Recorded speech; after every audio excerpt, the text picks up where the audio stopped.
Hello again, Tony Teolis here, ToDoListHome.com. Today is February 24th, 2013.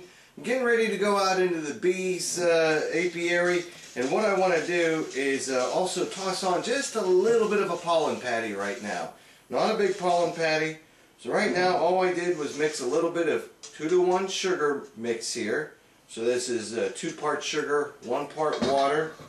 Just threw in a couple of drops of honeybee health. It's a pretty straightforward process. I have just some dry pollen mix and some real fresh pollen I've kept frozen. Both of these are from BrushyMountainBeeFarm.com. And I'm just going to go ahead and mix this up just a little bit. Now the recipe calls for about a pound to a 3-quart mixture, but I'm not going to be making that much, so I'm just going to use about a cup and a half of the dry powder mix and about a ½ cup of the fresh pollen mix, and we'll see what we end up with. And I'm going to make patties and put them between wax paper, and I'm going to freeze them, and then that way they'll be ready to take out more in the spring when I need them.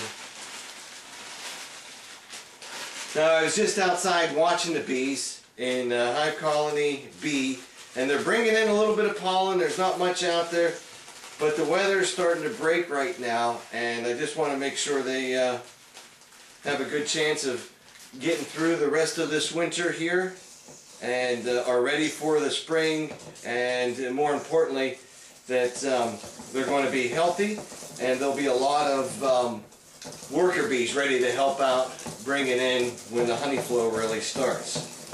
You see this is thickening up real good, and looks like this brown cake mixture here. If you're a bee, it's real tasty, I'm sure. When I'm done mixing it, the consistency is real thick, just like pancakes.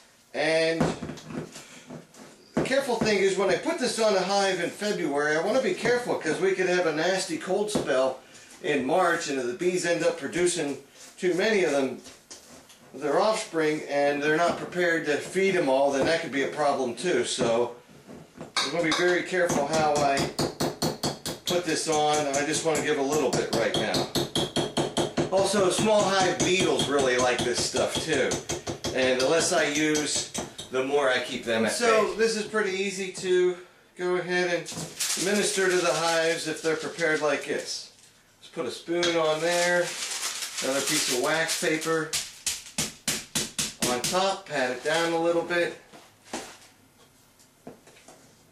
another spoon, another piece of wax paper, pat it down, and so forth until I'll fill up a Ziploc baggie again, and then go ahead and stick that in the freezer. But I've got one patty ready. I'm going to put on the hive now, and I'm going to get ready to get into my suit, and I'll show you what that's like in a minute. So there you have it. Get your bees ready for spring by preparing your pollen patties now, to get them out of this winter and to get ready to start building brood so they can build up enough to really pull in a nice honey harvest, and how we prepare for all those other different steps along the way, and to try to keep them from swarming at least this first year until I can split them in July. Stay tuned.